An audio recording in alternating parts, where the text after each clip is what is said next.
चींटी जवन पाठ सिखावली से ओकरा के हमन सीखल जा। सबसे पहले चींटी का सिखावली जानत हई? परिश्रम से काम कैल। एक दिन एगो महिला सुपरमार्केट में अली और सुपरमार्केट में बहुत से लड़का लड़की सेल्स बॉय सेल्स गर्ल्स रहली। वो सामान बेचे वाला हमें वो सुपरमार्केट में जे केहू आवत रहे उनके सामान दिखावत रहले। बारिश होत बाटे, कस्टमर नहीं खाने सोच के वहाँ बैठ के सब बातचीत करते रहले। ये सेल्स बॉय सेल्स गर्ल्स मिल के सब लोग बैठ के बात करते रहले। बाकी वो में एगो तेज लड़का रहले। उ का कैले कि उनकरा साथ बैठला पर भी ओकर आंख द्वार की ओर रहे, कोनो ग्राहक आई सोच के केहू आई तो देखत रहले। ये बीच में सुपरमार्केट के आगे वो कार रुकल। जल्दी जल्दी उ का कैले, कार रुकल बाटे, बारिश होत बाटे, तब जल्दी से एगो छाता ले करके बाहर गईले। कार में से एगो महिला बाहर निकलली, जल्दी से जाके उनके छाता दिहले। छाता दे के अंदर आई मैडम, और छाता दे के उनके भींगे ना दिहले, अंदर लेके अइले। वो छाता के रख के मैडम रउआ के का चाही वो लिस्ट हमरा के दे दें, रउआ आराम से बैठी, हम जवन कुछ चाही वो सब कुछ जवन सामान चाही ट्रॉली में रख के ले आए। वो लिस्ट के ले लेले और जल्दी से वो गईले प्रिय, और उनके जवन सामान चाही वो सब वो लिस्ट के अनुसार ही चेक करके गईले। लेके अइलन, बिलिंग काउंटर के पास गईलन और बिलिंग करा के आके मैडम 35,000 भइल बा मैडम, ई कह के बिल के दिखौले। उनकर दिहल कैश के काउंटर पर ले जाके दिहले और बिल लेके वो ट्रॉली में वही में बाहर मैडम के लेके अइलन, छाता दिहले। मैडम सामान हम सब रख दे, जल्दी से वो पूरा सामान के लेके डिक्की में वो रख दिहले। वो महिला वो कार में बैठला के बाद में छाता वो लड़का के दे दिहली। वो कहले थैंक यू मैडम हमारा दुकान में आवे खातिर। ऐसे कहला से का नाम है बेटा तोहार? हमार नाम विजय शेखर है मैडम। ऐसे कहला से ठीक बा और चल गेली। कुछ समय बीतला के बाद वही सुपरमार्केट में एगो ऑर्डर आयल। कितना जानत है? लगभग 30 लाख के स्टॉक चाही। ऑर्डर मिलला से मालिक चकित भइले। 30 लाख के ऑर्डर आयल।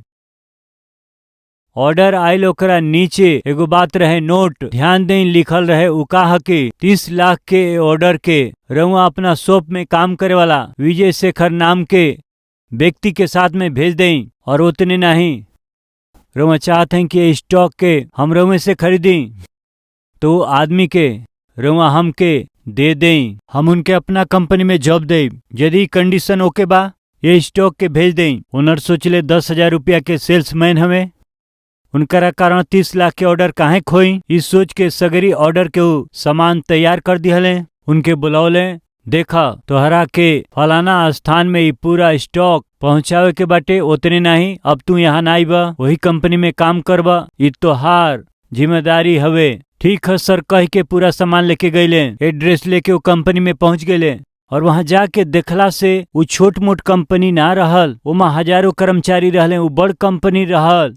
जब वो वहाँ पहुँचले तो देखले कि उस दिन जो मैडम आयल रहली वो कोनो और नहीं, वो पूरा कंपनी के एमडी रहली, उहे मालिक रहली। जाके उनके देखले तो चकित भइले, ये मैडम इतना बड़ कंपनी के मालकिन है। मैडम रौरी ऑर्डर के सगरी स्टॉक ले आइली, नीचे गोदाम में रखले हैं। रउआ हमरा के कोनो काम दे तो अच्छा होई, ऑफिस क्लीन करे के होखे या फर्श साफ करे के होखे या कार धोए के होखे, कोनो काम दे तो हम करब मैडम, कृपया हमरा के कोनो काम दे मैडम। वो कहली तोरा खातिर काम तैयार बाटे आवा। ये कह के उनकरा ऑफिस के केबिन के बाजू में एगो और केबिन बनल रहे, वो केबिन में लेके गईली। वो केबिन में टेबल के ऊपर विजय शेखर जनरल मैनेजर ऐसन बोर्ड दिखाई दिलस।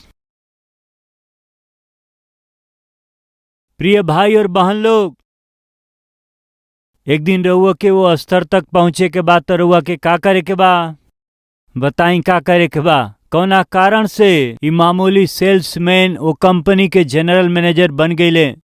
मैडम जनरल मैनेजर बने के हमरा खातिर कोनो योग्यता नइखे मैडम जी, और हम इतना पढ़ल लिखल ना ही मैडम, हमके कहीं जनरल मैनेजर बनावत हई। तब वो मैडम कहली, ऊंचा ऊंचा पढ़ाई कई लोगन में भी तोहरा जैसे स्वभाव और कोनो में हम ना देखली। इतना लोग जब बात करत रहले वहाँ तक तोहार आंख द्वार की ओर लागल रहे, तोहार आंख ग्राहक की ओर रहे। बाहर बारिश होत बाटे, खाली तू ध्यान दिहला और केहू छाता लेके ना आइल। छाता लिया के आवश्यकता ना रहे, बाकी तू लिया के अइला और तू बड़ा आदर के साथ हमके अंदर ले गईला। और तोहरा के हमरा लिस्ट के अनुसार सगरी सामान के निकाले के जरूरत ना रहे, हमके बैठौला के जरूरत ना रहे, बाकी बैठौला सगरी सामान तू लेके अइला, तू ही काउंटर में गइला, तू ही बिल करौला, जाके कैश के जमा कैला, फिर पूरा सामान लिया के हमरा कार में रखला। ई का दिखावेला कि ग्राहक के प्रति जौन राउर कर्तव्य बाटे उरौरी व्यवहार से दिखाई देवेला। ऐसन लोग महान काम के कर सकेलन। यही से तोहरा के हमरा कंपनी के मैनेजर बने के बा। प्रिय भाई और बहन लोग, ऐसन लोगन के सगरी दुनिया इंतजार करत हवे। मेहनत से काम करे वाला के आशीष देवे के बाटे, ऐसन मन हमारा परमेश्वर के बाटे। दूसरा, मौसम के पहचान करेली, जितना मेहनत कर सकेली मेहनत करके वो धूप काल में भोजन वस्तु के वो छिपावेली। तीसरा, अनुशासन के जीवन जिएली।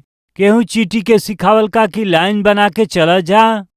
हमन चलीला रोड के ऊपर, कुछ लोग रोड में जालन त पता नहीं काहे ऐसे जालन। वो बाइक भी ऐसे नहीं जाला, वो कार भी ऐसे नहीं जाला, लॉरी भी ऐसे नहीं जाला। काहे खातिर? लापरवाही के साथ अपना धुन में वो चलावत रहलन जा। काहे खातिर?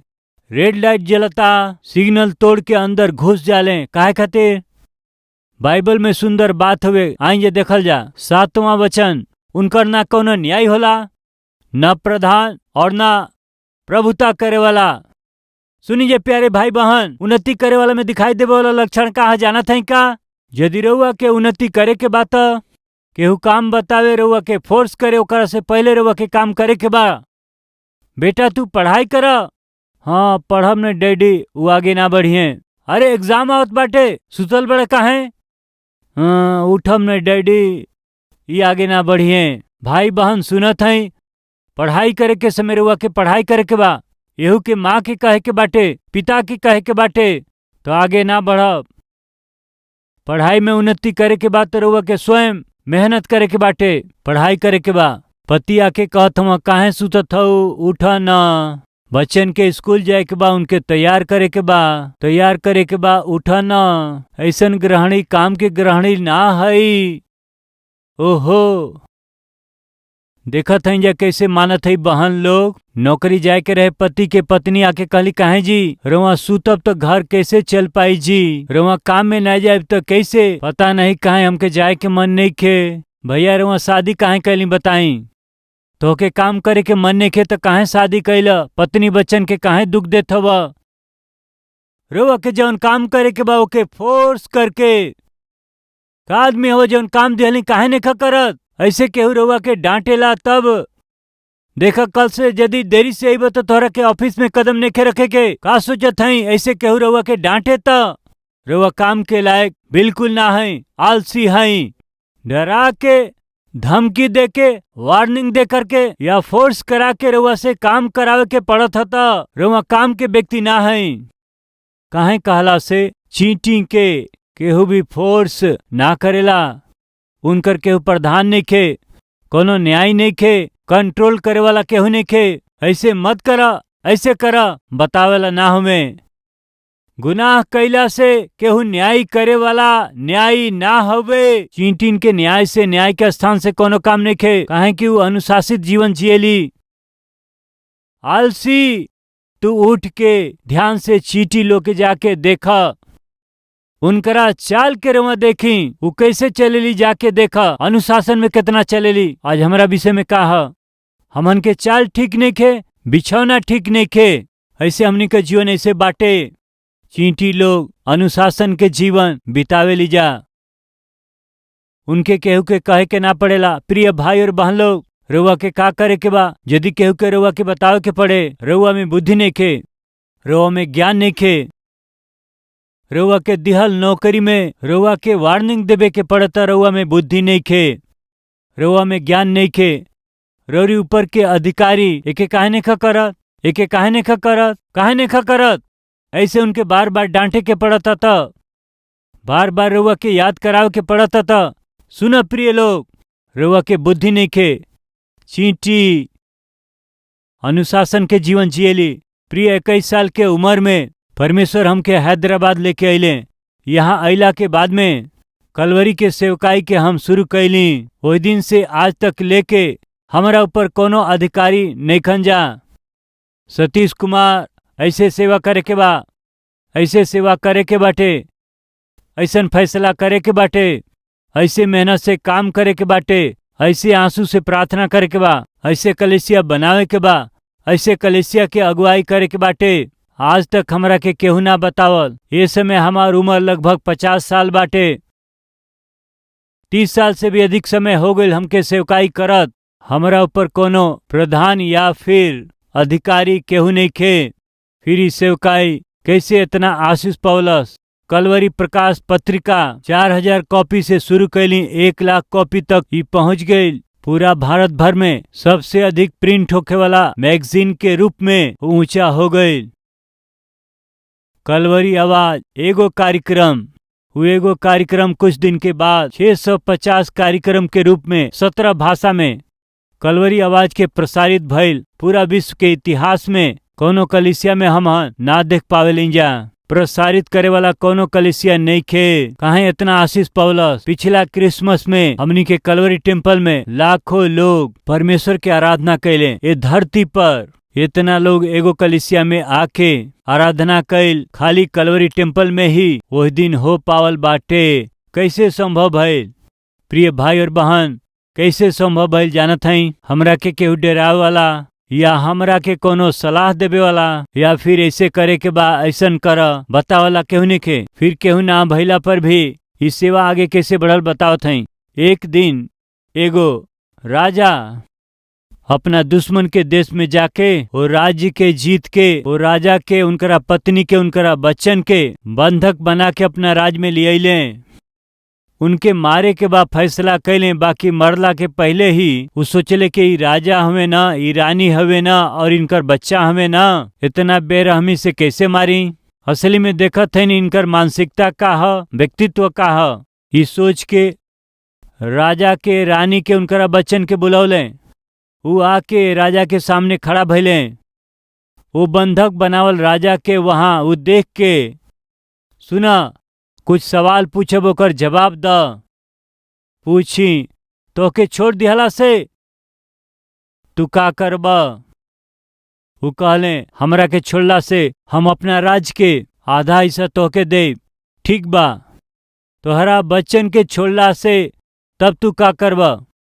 हमारा बच्चन के यदि रुमा छोड़ब त अपन पूरा राज तोहके दे दे। ठीक बा। आपके बचल बताई। पत्नी ठीक बा। तोहरा पत्नी के यदि छोड़ला से तू का करब? रुमा यदि हमारा पत्नी के छोड़ब त अपन प्राण ही रुआ के दे दे। राजा चकित भइले। प्रिय लोग, हमके छोड़ला से आधा राज्य हम दे देब कहले। तोहरा से भी अधिक तोहरा बच्चन के रुआ प्रेम कैली, यही से तोहरा बच्चन के छोड़ला से पूरा राज दे देब कहला। बाकी अब तोहरा पत्नी के छोड़ला से तू अपन प्राण ही दे देब कहत हवा। यानी तू अपना पत्नी से सबसे ज्यादा प्रेम कैले हवा। ओकरा बाद अपना बच्चन से प्रेम कैला। ओकरा बाद अपना राज्य से प्रेम कैला। अद्भुत बात है। तोहरा जैसे राजा ना मरी। परिवार के मूल्य के जाने वाला व्यक्तित्व बा तोहार। यही से हम तोहरा के राज्य में भेजत हई। यही मूल्य के साथ राज्य में शासन कर जा। ई कह के भेजवा देने। प्रिय वो राजा रानी बच्चा छूट के जब जात रहले तब वो राजा अपना रानी से का कहले जानत हई का? हमहन जौना राजा के पास गई रहनी जा उनकर पैलेस देखलू कितना सुंदर रहे। बोलले रानी बोली कि हम वो पैलेस के ना देखली। बोली वो राजा जौना सिंहासन पर बैठल रहलन कितना अद्भुत रहे। तू देखलू का? राजा के सिंहासन भी हम ना देखली जी। राजा के थोड़ा गुस्सा आ गई। वो राजा जौन मुकुट पहनले रहले ओके देखलू का? कैसे वो रतन से हीरा से जड़ल रहे, वो चमकत रहल। कम से कम राजा के मुकुट देखलू का तू? राजा के मुकुट के भी हम ना देखली। तो फिर तू का देखत रहलू? वो रानी कहली इमा से हम कुछ न देखली। तो फिर का देखलू? हमके जान से भी ज्यादा प्रेम करके हमरा खाती जे जान दे दे उ कहले ना, उनके ही देखते हम रह गए रहली जी। प्रिय भाई और बहन, वो रानी के करा के देखली जानत हई? अपना पति के देखते रह गई। काहे के पति का कैले? अपना पत्नी के छोड़ला से हम जान दे दे ई कहला से रानी हमके जान से भी ज्यादा प्रेम करके अपन प्राण ही हम दे देबू कहले त ऐसन कहे वाला अपना पति के ओर ही उ देखत रहले। वो राजा प्राण दे देव कहले, बाकी स्वर्ग में रहे वाला वो राजा खाली प्राण ही दे देव इना कहले, हमरा और रउआ खातिर प्राण के देले हमें। अब वहीं हम रउआ और सब लोग केकरा के देखे के बा? हमनी के आँख के देखे के चाही? के हमनी के खुश करे के बा? केकरा अधीन होके के बा? केकरा से डरे के बा? केकरा पीछे चले के बा? एक बार सोची जरा। हम अपना जीवन में कम उम्र में अपना जीवन के हम प्रभु के सौंप दिली।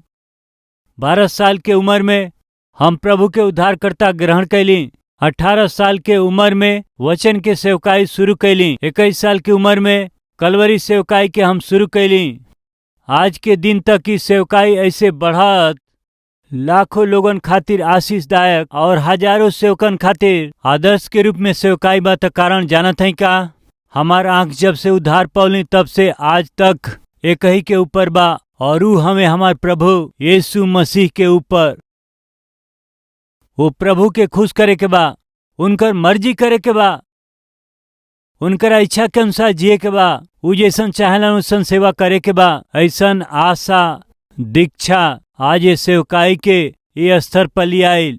प्रिय भाई और बहन लोग, केहू हमके नियम ना सिखावल, ऐसे सेवा करा उपदेश ना दिहले। इस सफल फार्मूला हवे कह के बैठा के हमके पाठ ना सिखौले। फिर इस सेवकाई ये स्तर तक कैसे आइल जानत हई? जे हमारा खातिर जान दिहल अपना प्रभु यीशु मसीह की वो देख के आगे बढ़ले। ऊ प्रभु जवन हमके सेवा देल बाड़े ओके वचन और प्रभु के इच्छा के अनुसार ईमानदारी से जितना सेवा कर सकब करे के बा। प्रभु खातिर जिए के बा, खाली प्रभु के खुश करे के बाटे।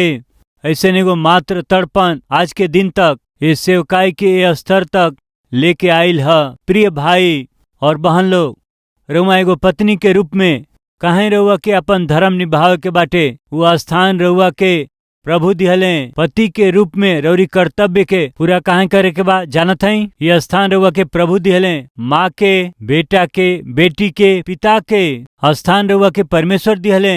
देवे वाला परमेश्वर के खुश करे के बाद त अपना कर्तव्य के पूरा करी, उनकरा खातिर मेहनत करी, परिश्रम करी।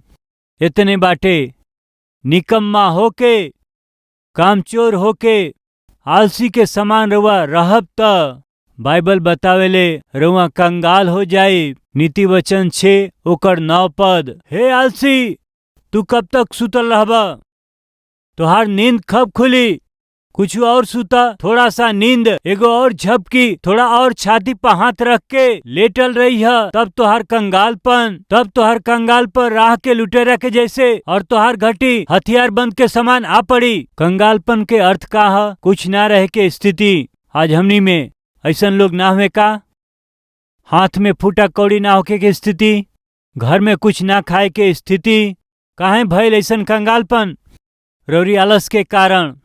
जब मेहनत करे के रहे मेहनत ना कैली, जब परिश्रम करे के रहे परिश्रम ना कैली, जब पढ़ाई करे के रहे वहाँ पढ़ाई ना कैली, जब आत्मिक जीवन जिए के रहे वहाँ ना जियली, जब प्रार्थना करे के रहे प्रार्थना ना कैली। यही से आज राउर जीवन भयंकर कंगालपन से गुजरत हवे। यही से कहते हैं चींटी के देख के सीखी का मेहनत कैल। दूसरा, मौसम के पहचाना। तीसरा, अनुशासित जीवन जियल। चौथा, मिल के काम कैल, मिल के यात्रा कैल। कभी रउआ चींटी के अकेले देखले बानी? बहुत कम देखले होखब। यदि रउआ अकेले में चींटी के देखले हैं त वो कुछ खोजत हुई हैं। रउआ नौकरी में गईली समझी, अकेले जाए परिवार के साथ जाए का? रउआ जब नौकरी करे जाली या रउआ नौकरी खोजे जाली त या स्कूले जाली त रउआ अकेले ही जाली। बाकी जब नौकरी मिलेला तो ओकर आशीष के परिवार के सगरी लोग पावेलन। एगो चींटी अकेले जाके अपना भोजन के जब वो खोजेले, जब उनके भोजन मिलेला तो का करेली जानत हई? आके सबके साथ में ले जाली। वही समय सब लाइन से जालन जा। कभी रउआ चींटी के लड़त देखली? कभी देखले बनी चींटी के लड़त? इधर 10 गो चींटी, उधर 10 गो चींटी, और ई कह के तोके देख ले। कबो सुनली रउआ? कबो दिखाई ना दे। चींटी के रउआ कभी देखी मिल के रही सा। वो चींटी में एकता बा। ओ चीटिन में प्रेम बा। भोजन के भरपूरी से वो इकट्ठा करेली स। एगो चावल के दाना बा, समझ ले, एगो चावल के दाना के 4 चींटी उठा के लेके जाली। मिल के एकता के साथ अपना यात्रा के आगे करेली।